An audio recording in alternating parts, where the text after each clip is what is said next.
Do you have a problem with conservatives who will say, and the Club for Growth has not been too fond of their claim, that you raise taxes for schools, highways, children's health, and the Club for Growth has come after you on that score, being a tax raiser to some extent as governor of Arkansas?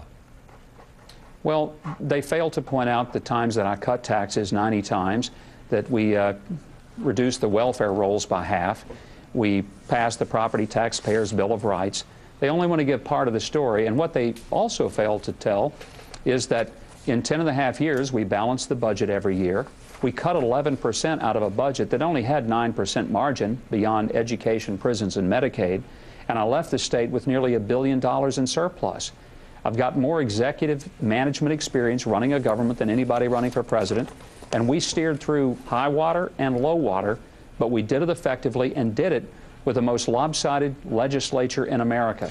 Hey, I'd say that's a pretty good record, and that's why Time magazine said I was one of the 5 best governors. No matter what the Club for Growth wants to say, people who look at this fairly objectively, like Governing Magazine, Time magazine, thought I was one of the better governors in America, and I'll have to go with them on that one. Alan talked about the Club for Growth. You talked about cutting taxes and balancing budgets. You know, what was the net result? You did support some tax increases, but some tax cuts. Yeah, Can you explain that? Certainly. There was an issue that involved road building and infrastructure on roads and bridges, and I did support that. We added $1 billion to our economy, 40,000 jobs, went from having the worst to the best roads.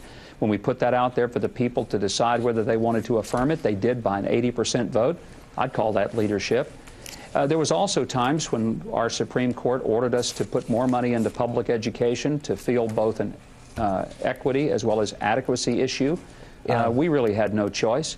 So, you know, educating kids, building roads, creating jobs, last time I checked, that's a good thing for governors to do in their states, and to bring our state from the place where it was to having better roads, the lowest unemployment rate, the most creation of jobs. Sean, that's a record that I can run on.